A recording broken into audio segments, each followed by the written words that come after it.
as we continue to work with radical expressions, we're going to start looking at what happens if we're trying to do some different operations between radical expressions. We're going to start with adding and subtracting. We've already looked at multiplying with monomials, so we'll expand to look at what happens if we have a monomial and a binomial times a binomial, and we'll also look at dividing. But as I said, to begin with, we'll look at adding and subtracting. So these are going to be our 2 steps when we're adding and subtracting. Kind of nice to only have 2 steps, right? We're going to first change all of our radicals to simplest form. Remember, we know that simplest form means that we can't have any perfect squares under the radical.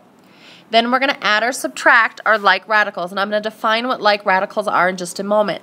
Before I do, I want to remind you that if parentheses are involved, so if parentheses, we do not distribute plus signs, but we do distribute minus signs. Do not distribute, I don't have enough room, plus, but do distribute minus. Okay, so I'm going to kind of revisit that in the third example that we do. Before we get into any examples with the actual adding and subtracting, I want to talk about what it means to be a like radical. So notice here by the definition, like radicals have the exact same radical part. I don't care about the coefficient. Remember, coefficient means the number in front. I only care about the radical part. So for example, square root of 3 and -4 square root of 3, that would be an example of a pair of like radicals. Another example of a pair of like radicals might be the square root of x and 2 times the square root of x. Those would be another example of like radicals. An example of 2 radicals that are not alike might be something like the square root of 5 and the square root of 7. Those are not like radicals because one has a 5 and the other one has a 7. I want to again draw your attention up here to where I put the steps.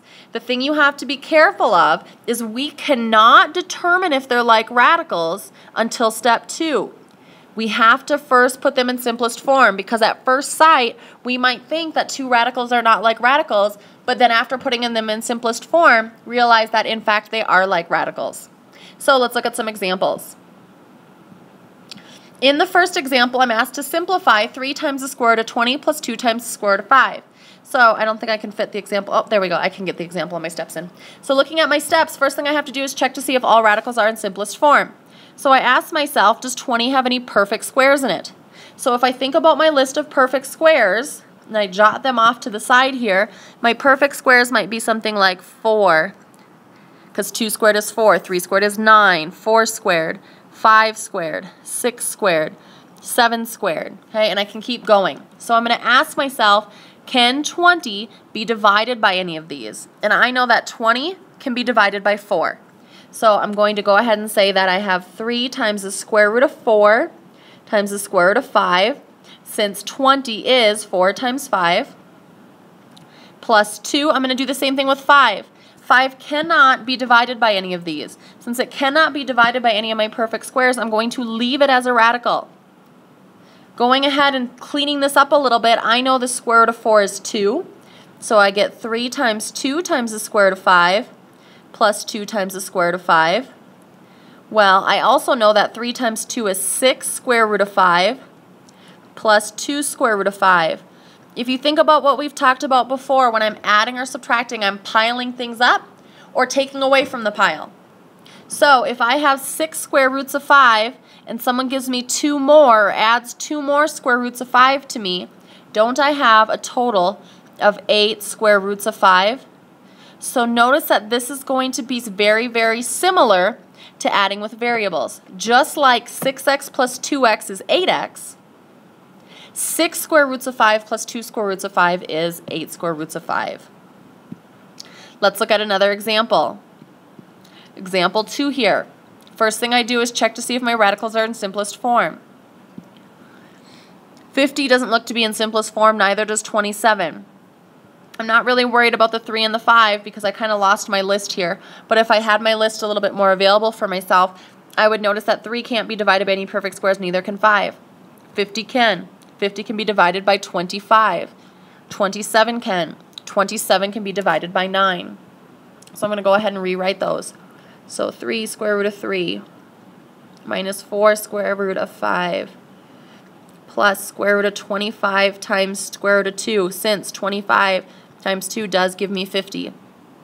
Minus 2 times the square root of 9 times the square root of 3, since 9 times 3 does give me 27. Well, I can't simplify either of these. I can simplify this to be 5. I can simplify this to be 3. So doing that in my next step, I drop everything that I'm not changing straight down. Again, the 25 changed to 5. The 9, square root of 9, oh, excuse me. Square root of 9 does not stay square root of 9. Square root of 9 changes to just 3. And I have no idea what the square root of 3 is. It's some crazy decimal, so I'm going to leave it. Taking one more step before I combine like terms, I'm going to go ahead and multiply 2 times 3.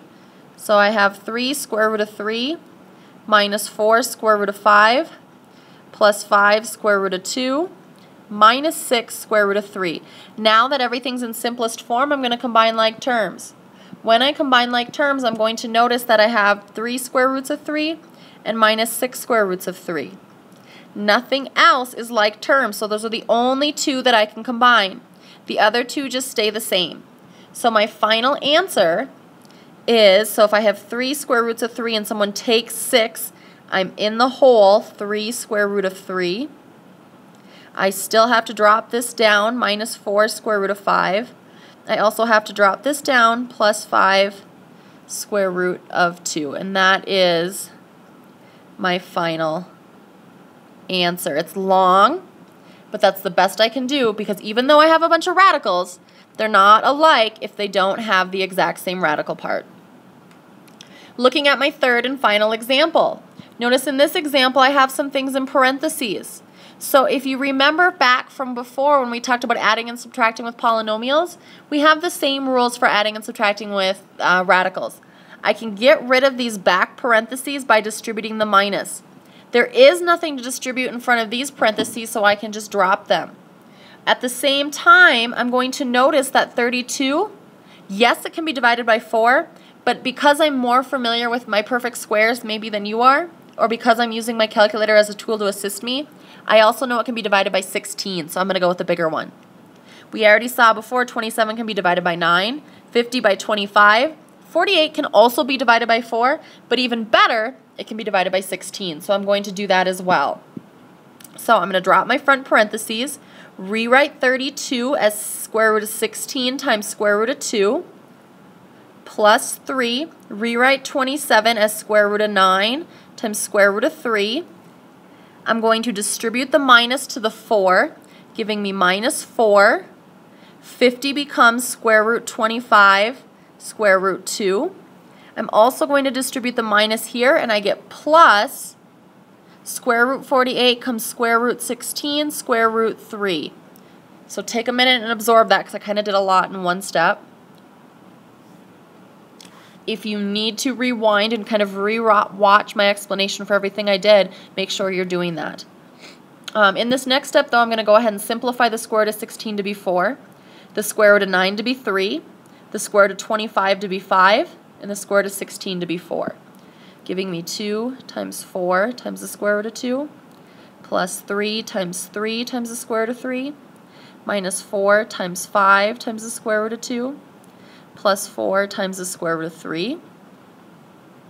Multiplying these coefficients, I get 8 square root of 2 plus 9 square root of 3 minus 20 square root of 2 plus 4 square root of 3.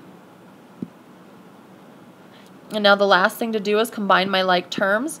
So I have 8 square roots of 2 and minus 20 square roots of 2. I have positive 9 square roots of 3 and a positive 4 square roots of 3. 8 minus 20 is minus 12 square roots of 2. 9 plus 4 is a positive 13 square roots of 3. Because 2 and 3 are not like radicals, I'm going to go ahead and leave that as my final answer.